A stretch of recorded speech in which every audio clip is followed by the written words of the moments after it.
Musk is new to that team, but he sees the UK as a sort of Anglospheric version of Athens to America's Rome.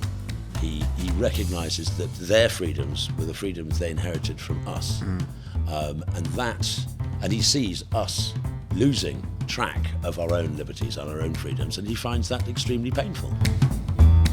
Hello and welcome to Coffee House Shots. I'm James Heale and I'm joined today by the Spectator's political editor Katy and former reform strategist Gawain Towler.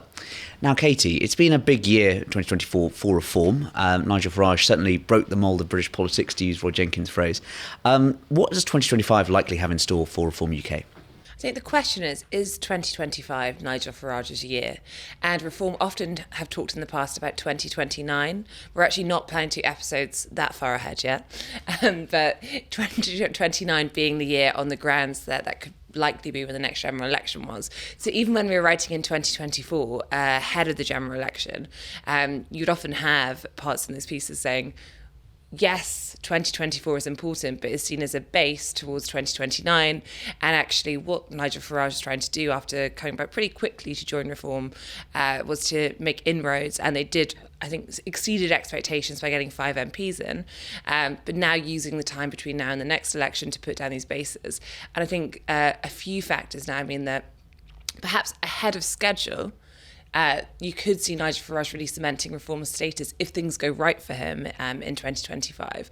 And I think there are a few factors at play here. So one is the local elections. And we have already seen, again, the best laid plans, how things can go a little bit awry on this, because the local elections have been seen as a point by Nigel Farage and his team, by his new chairman, Zia Youssef, that they can put a marker in the ground and say, we have, exceeded what the Tories have done, perhaps done better than Labour. And then it's much harder to laugh at the idea that Nigel Farage could have a path to number 10. And also looking at the places they might do well in. Now, I'm sure we'll come to this. I think the fact that some of these local elections might not go ahead due to changes by Labour proposed on combining councils could complicate that a bit, but either way, it's going to be a very important moment. Then I think you have the return of Donald Trump in the White House, officially, obviously from late January, and the fact that he does just have a close connection to Nigel Farage. Now, some can debate if he, who is the biggest BFF, best friend forever of Donald Trump, but you cannot deny that Nigel Farage and him are friends, that they have close links, that they speak to one another. And I think you also can't deny that those links right now look much closer than anything that Keir Starmer or Kemi Badenoch or another UK politician has. And one of the problems the Reform Party has had in 2024 is they had a really good election result. They obviously got a handful of MPs in, but Parliament isn't really suited to a small grouping of MPs. You don't get a place, much to the sadness of Lee Anderson, on select committees. It's harder to get questions. You're basically having to push quite hard to get small pieces of exposure. All of a sudden, having a US president who you speak to and who is in talks potentially with his allies about giving Reform money and so forth, it's just going to give Reform a relevance that I think will keep them in the news in a way that's really helpful when you're a smaller party. And then finally, I think the third thing is just the attitudes on immigration. There was a poll in the summer of 2024 saying that it's now gone up to be a number 1 voter concern for the first time since the EU referendum. You look at the small boat crossings, the fact that's going up, and I think you start to see a situation where if Reform can get their act together, those 3 factors are quite potent for making it Nigel Farage's year, making life difficult for both Kemi Badenoch and Keir Starmer. How will the relationship between Nigel Farage, Reform, and Donald Trump work now he's going to be taking up office in January? I think it's more that the sort of reforms that Trump is planning to bring in America, and the Doge stuff, that is going to be very similar to our attitude about the draining of the swamp, classically, and things of that sort. And we will be able to point, given it's successful, and given if even Trump manages a third of what he plans, that will be huge in comparison to what came before. And we will be able to point, as we go into an economic spiral, as net zero continues to send jobs abroad, as things of this sort, our prices go up, and we can point to America and say, there's a different way. There is a different way.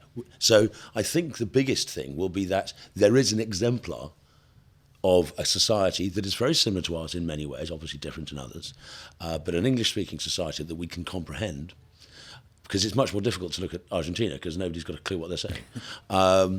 But we do have a subtitled video of Javier Milei in conversation with Kate Andrews that we will plug well aware, if people would like to. But no point. I'm just doing some shameless plugging. No, fair enough. Shameless plugging is always good. I don't have a book to sell. No, damn. Yet. But the point I'm making is that whilst that relationship will be maintained with Trump, the friends relationship will be there. Trump will be a very, very busy man. I remember in 2016 when Farage had that infamous photograph outside the Golden Lift. Yeah. A photograph that annoyed so many people. It was wonderful. And this the Musk photograph yesterday or recently has had that similar impact. I remember him saying he'd had about 3 hours with Trump that day. And he's saying, this is the last day I've got that I can do that. Because starting tomorrow, my time is cut into quarter-of-an-hour slots. The president is that busy. So there's 4 different things he has to handle every hour. You almost get loo breaks marked up in your diary. So that relationship, good though it is, obviously when the president is doing his presidenting, it's much harder to maintain. But I know that even then, Trump would call Nigel during his first term. So these things continue, and I think, because both men are run by a very deep sense of personal loyalty, and because Farage was the only international politician to stand up for Trump prior to the 2016 election, that sense of mutual loyalty is maintained. And so if Trump, for example, on the Chagos, there's no doubt that Nigel's engagement on the Chagos issue and with the Trump team is having significant impacts. I know Mark Francois wrote letters to the government and other people have been pushing, but really it's a Farage game because Farage has those links, not just with Trump, but because he's known him since 2016, he's known his team, he knows the people around him, he's been visiting, he knows most of the people who are going into cabinet. So he can deal not just with the president, but he also can deal with the various other ministers or secretaries in the American administration, and he has those personal relationships. No other British politician has anything close. Anything close. I mean, I know that the leader of the opposition has been over and met up with Mr. Vance. I know that David Lammy is trying to pretend he never said anything in the first place, and trying to pretend he actually loves Donald. And he's eaten a lot of chicken at Donald Trump's request. Well, it's very good of him. Is it chlorinated chicken? Probably. But the point being is that those aren't personal relationships. They are business relationships. And the ones that Nigel has built up over the years are very definitely personal relationships. And you can always do a lot more through a personal relationship.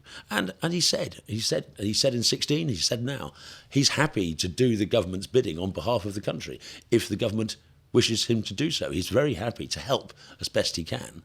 And I think what was very telling a couple of months ago, that interesting little Starmer goes across the floor and goes and have a chat with Nigel in the house, in the chamber. Waits his turn.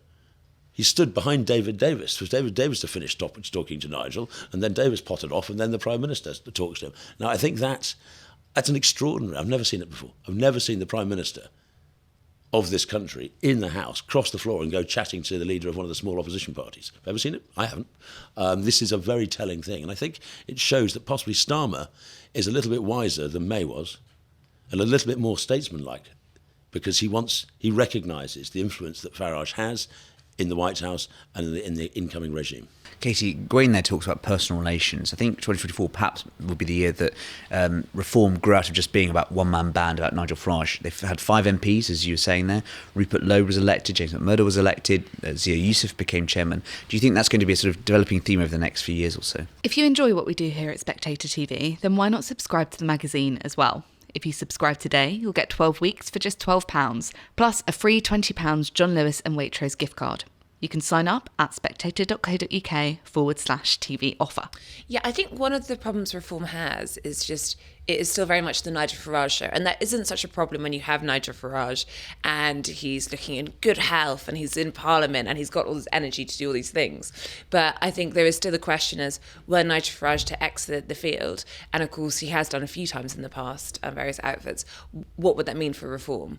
And I think, Richard Tice clearly did important work on reform, but it was the point at which Nigel Farage came back that really turned up the volume. Now, there had to be the pre-work there. It went from 13% of the polls to 16%, 17% of the polls. Yeah. Actually, Richard had done But an awful lot of that work prior to. No, but I agree, Gawain, lots of work was done in advance, but do you think that it was also around the time of the general election, where having a clear communicator and someone like Nigel Farage out was quite important. Hugely important. We wouldn't have won the seats. That's my we point, would not right? have won the seats without That's the him, breakthrough, but we wouldn't have but we'd still got 4 million votes. Yeah. Yeah. We would have got Like those, but we 2015, wouldn't have broken through in those seats because that needed the battering ram that is Farage. Exactly, and my point is, lots of the pre-work was done in advance. So Richard Tice did lots of the hard yards that probably are a bit thankless compared to when coming Hard in. yards are always thankless. I point to myself. And Gawain did lots of that work too. There's lots of people who should be thanked for all the quiet work on reform when people were less convinced by it.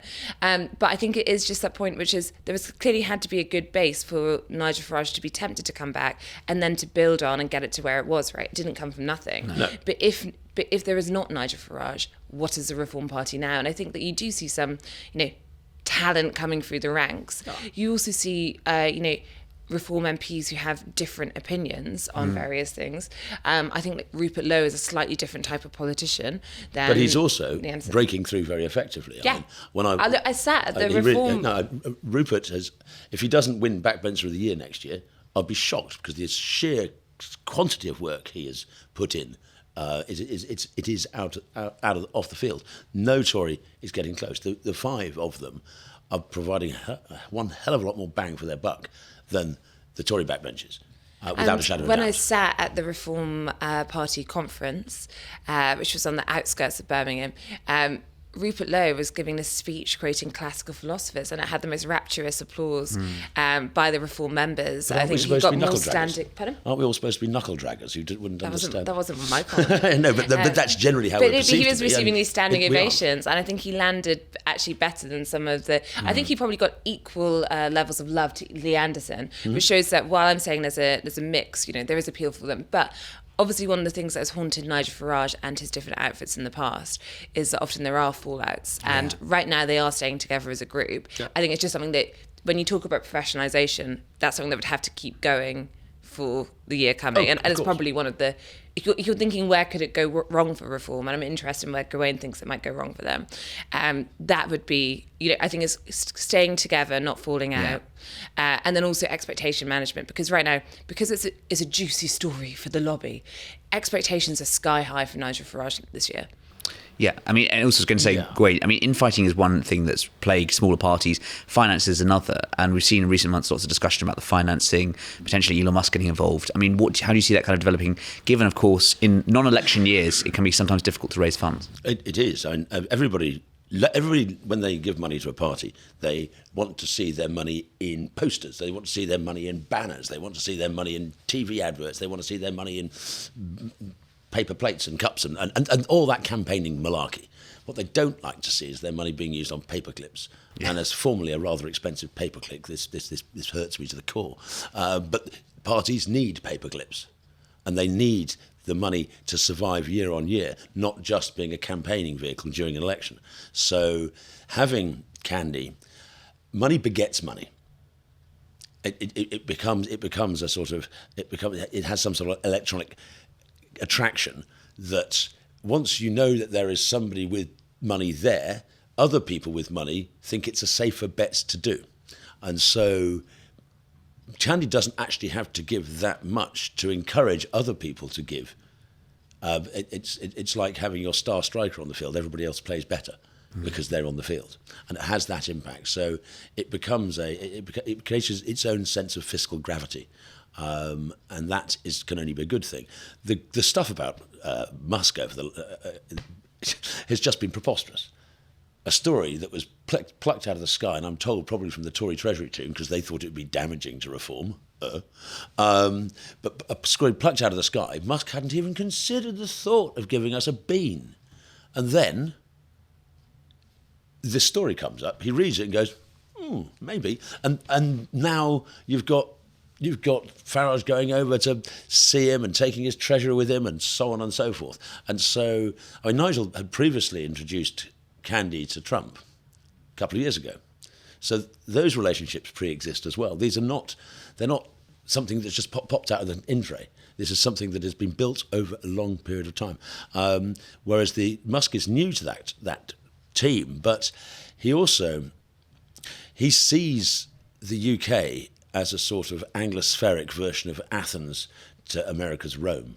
He recognises that their freedoms were the freedoms they inherited from us, and he sees us losing track of our own liberties and our own freedoms, and he finds that extremely painful. And on Katie's point about where you see reform potentially going wrong in 2025, the challenges are, as they always have been, structural.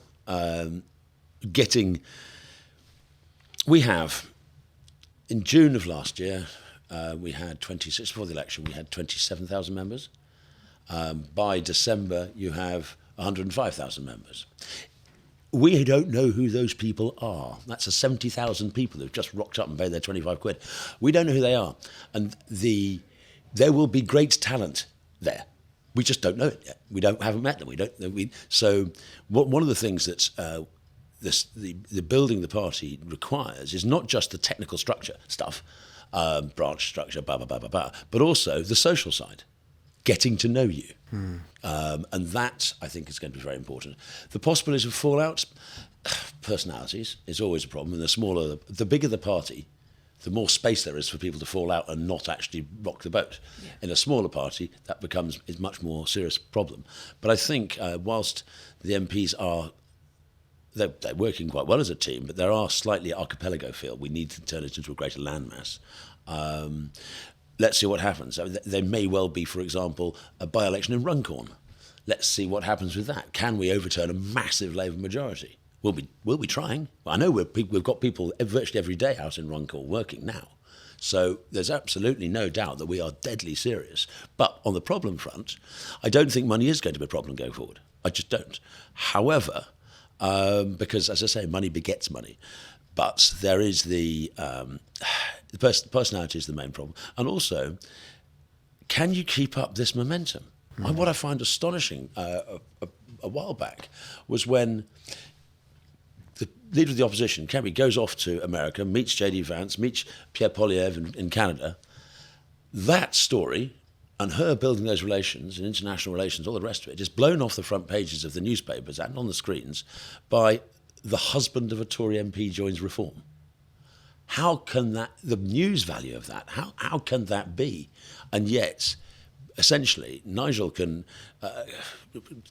drop an earbud on the street and people get excited at present. And it is, I don't know if we can maintain the momentum. How do you maintain that level of momentum where, as I say, the story about the husband of a Tory MP joining the party becomes a front page newspaper story? This is bonkers. This is not real politics. This is not real world.